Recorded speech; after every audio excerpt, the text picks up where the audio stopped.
Hi, I'm Mary Mancini, your Tennessee Democratic Party chair. And this is If You Don't Know, Now You Know, a TNDP podcast. Recorded live from the Tennessee State Capitol in Nashville, we'll be speaking with lawmakers, activists, and candidates, people who can tell you and show you how the laws are made that affect our lives.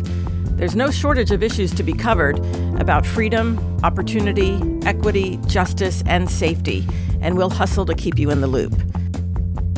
Hey there, it's Mary Mancini, the Tennessee Democratic Party chair, and this is If You Don't Know, Now You Know, a TNDP podcast. So this past week, about 24 hours after Dr. Martin Luther King's Day of Service and celebration of his life, Senator Brian Kelsey of Shelby County decided to glom onto that, and he tweeted, "The time is always right to do what is right," which we know is a well-known Martin Luther King quote. Not 24 hours later, Senator Brian Kelsey, Republican of Shelby County, introduced an amendment to the Tennessee Constitution that would basically strip working families of their rights. Today, we're sitting down with Senator Katrina Robinson, also of Shelby, Tennessee AFL-CIO Comms and Political Director Alyssa Hanson, and the Tennessee AFL-CIO Secretary Treasurer AJ Starling, to talk about this important issue. So let's go ahead and start with you, AJ.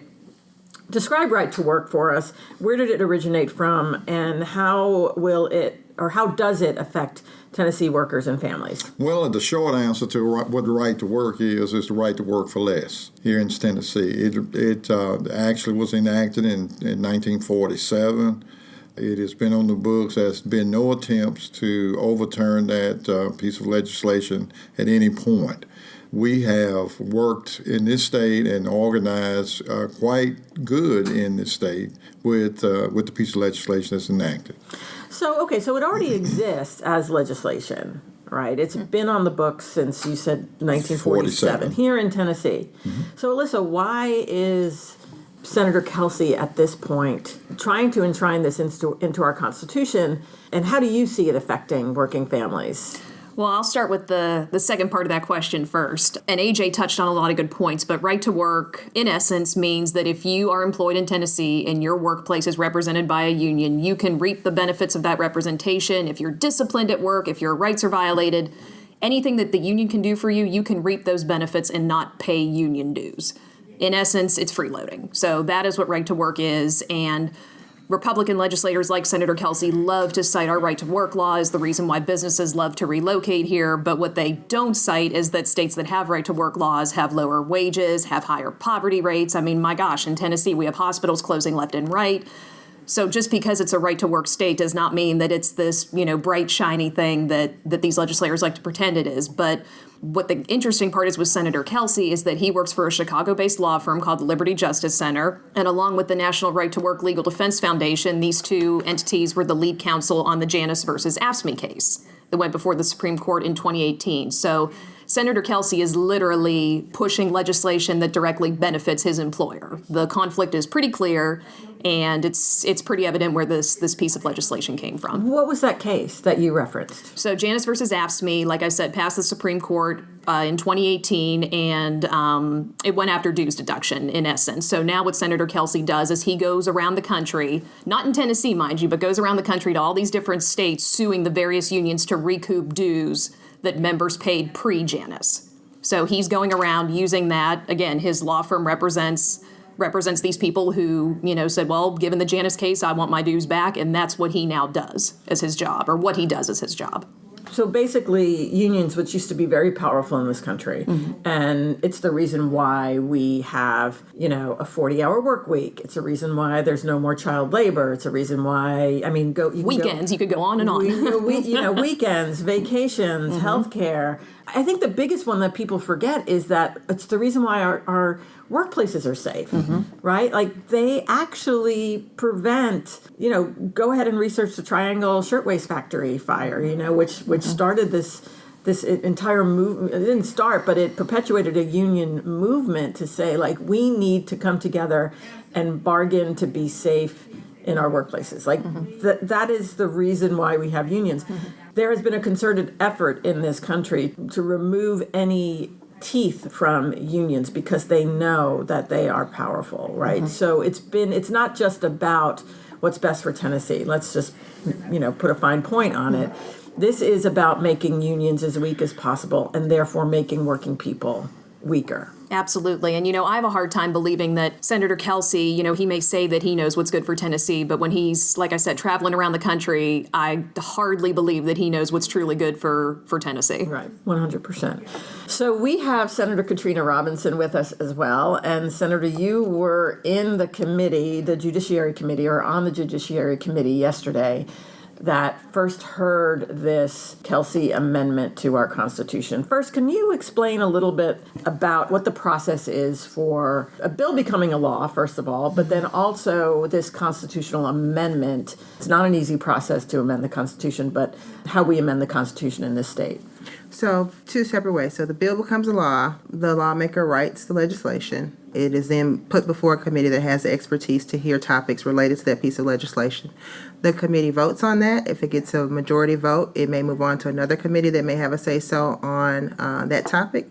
If not, then it goes to the floor for a vote, majority vote. If you get 17 votes out of 33, it's passed on, and then the governor signs it, and it becomes a public chapter law.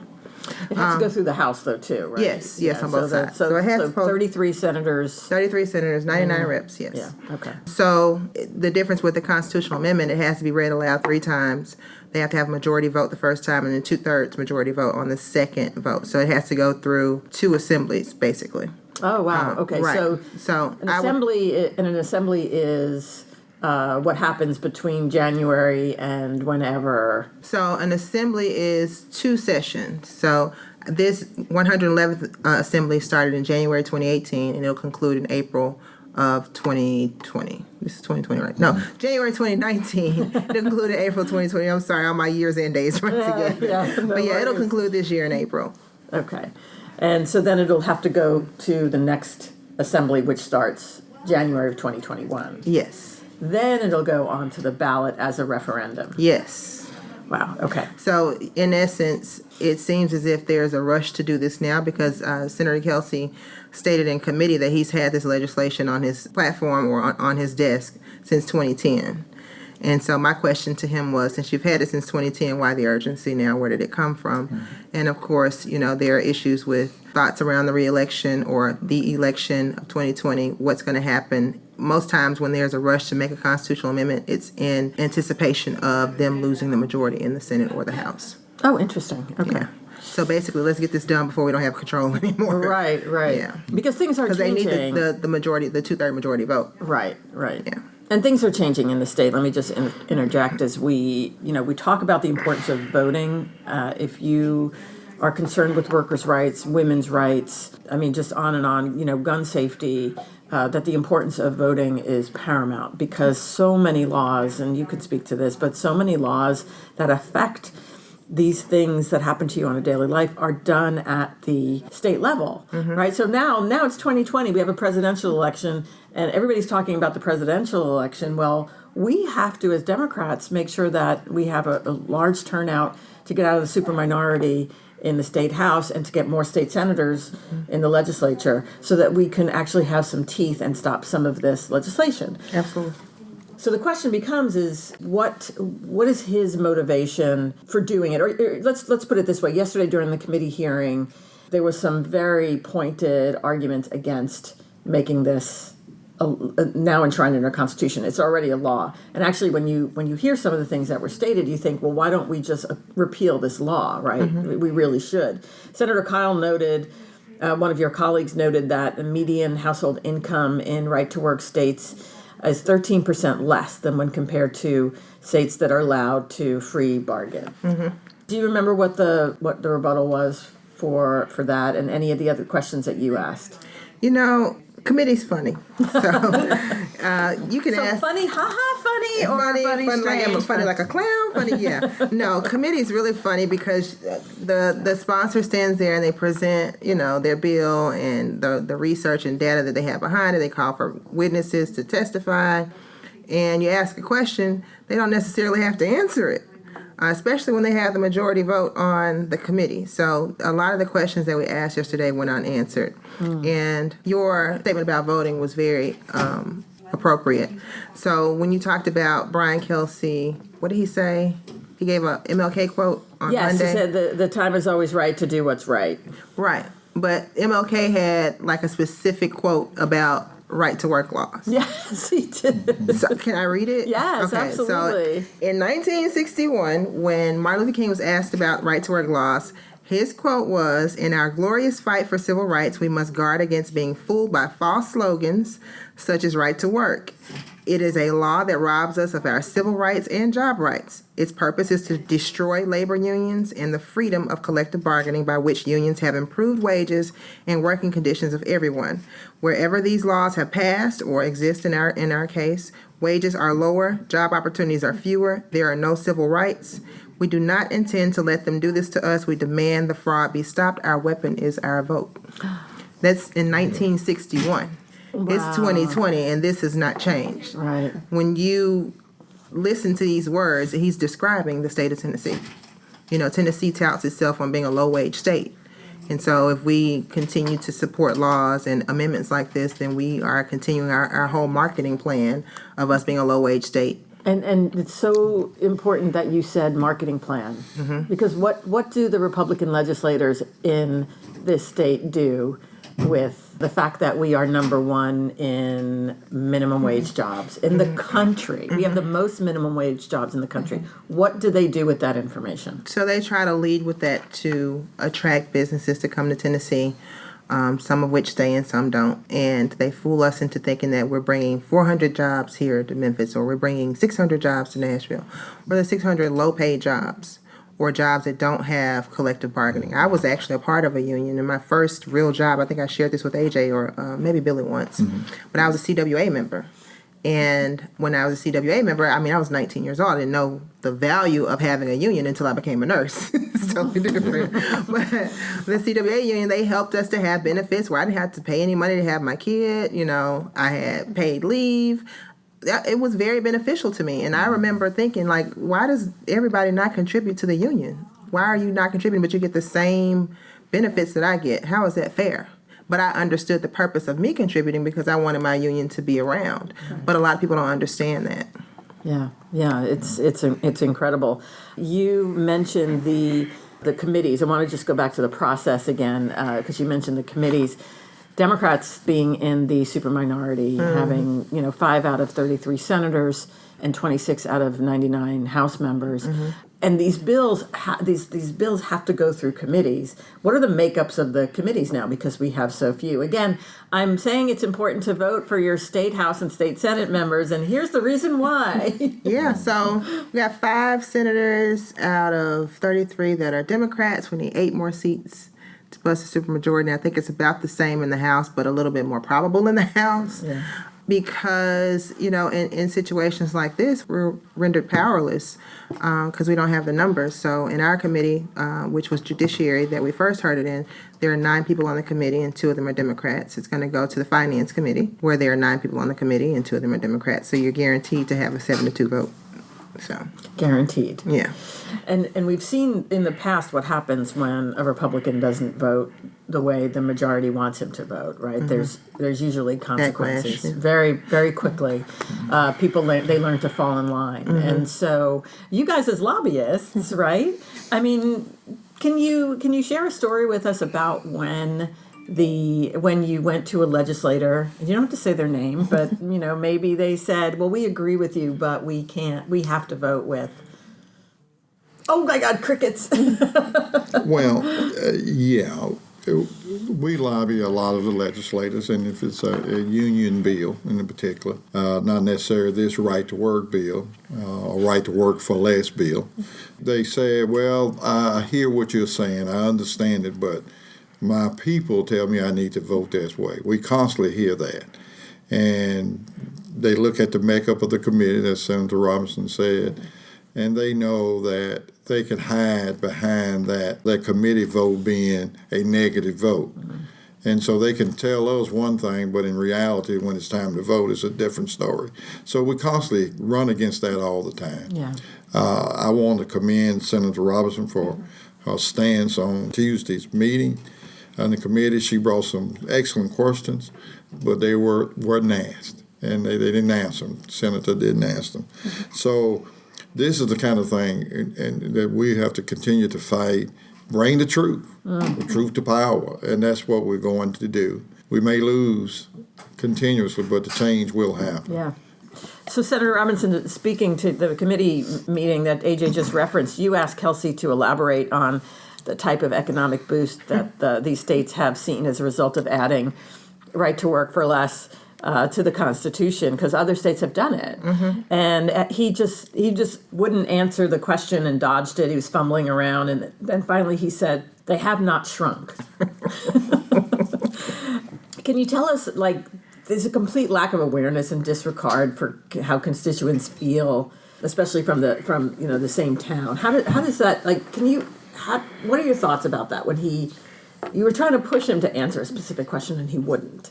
You would think there would be some type of decorum where you have to answer the question as a sponsor if you want us to be able to make a completely informed decision on the issue that we're voting on in committee, but there are no restraints when it comes to that.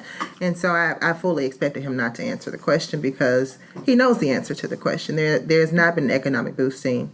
2016, Alabama passed it, I think, and they haven't seen anything happen. And Tennessee has some issues, of course, with poverty. With us coming from Shelby County and Memphis specifically, with the 27.9% poverty rate, I can't see how you're listening to your constituents and bringing legislation like this.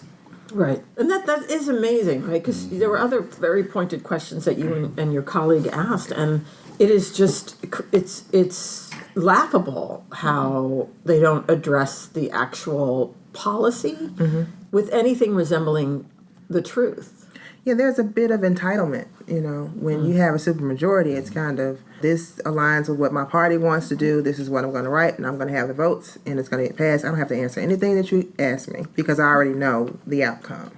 On the reverse side, as a Democrat, when you go into a committee that's got 7 Republicans on it, you've got to argue, fight tooth and nail, and have data to back it up, and still may not get it passed. It may not. We were talking earlier about, why can't we introduce a constitutional amendment that enshrines, the right to be healthy and have health care into our Constitution? And as a Democrat, you can write that up, right? But the chances of it at this point getting out of committee are pretty It won't slim. even get to committee, probably.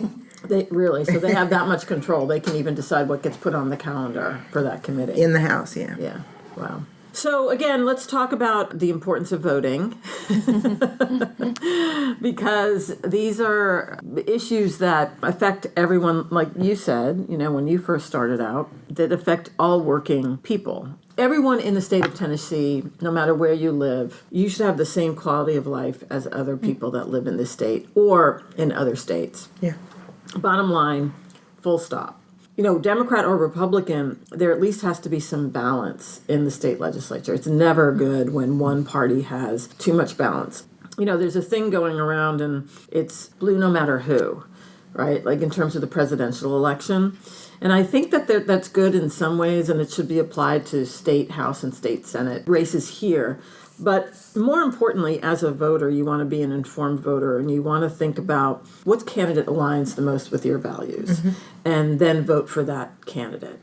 If you believe in workers' rights, if you believe in fair wages, if you believe in safe workplaces, it's important to know what's happening at the state level and know that it can be changed if there are more Democrats up here at the state legislature. So, again, voting is extraordinarily important. We've got these big elections coming up, presidential election in 2020, but folks need to give as much thought to what's happening down ballot. Anything else you want to say about right to work before we wrap it up? No, not about right to work. Oh, yeah, more I think we need to expound more on voting. Okay, go ahead. Blue, no matter who, I understand, I get it. But you do want to make sure, because we've seen this happen, we do want to make sure that the person that we are voting for does align with our values. It doesn't matter what they declare on the ticket. It's what are their values. And I think it is incumbent upon each voter to get out, not only to vote, but to help candidates who need to get elected to the state house, because we need help. I need help bad. So, like I said, we need 8 more seats in the Senate, 8 more in the House. Of course, the House is going to be a little bit easier to gain some ground on, but we need people on the ground that are helping these people get elected. It's not just about showing up, because if you show up and you show up and you show up, that's great. What if everybody else doesn't show up? And so you got to help those candidates get the word out to everybody else. And I think something else that's important, especially with state races for sure, is to do your homework. I think one of the things that happens a lot of time with voters is you see these state representatives and these state senators in your hometown. You see them at church, you see them at the grocery store. You know, you may have a personal relationship with them, and that's great, but I don't know if fully people know what they're doing up here. I mean, they can be voting to cut your legs out from under you, and just because, you know, they're your friend back home, you vote for them. So I think one of the most important things, and we constantly work to educate our members about that, is to do your homework. If there's a piece of legislation that's important to you that you're watching, watch how your senator or representative's voting on it. And if they do not vote the way that you want, you need to let them know that. Bingo. And, you know, I want to finish up with, Tennessee is one of the lowest voter turnout in the country. And we need to get people to the polls. We need to get them registered.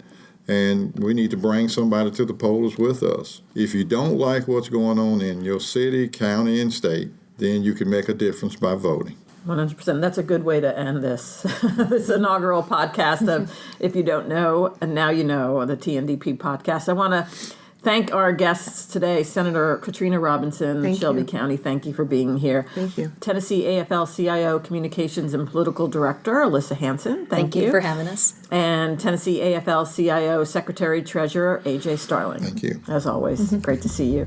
Thanks again. Until next time. Thanks for listening. You can find out more about the show at tndp.org/podcast. Follow us on Instagram at TENN Democratic Party and on Twitter at TNDP. This show is distributed by We Own This Town. And don't forget to check to make sure you're still registered to vote at sos.tn.gov. If you're not registered, you can go there and do that too. So do it.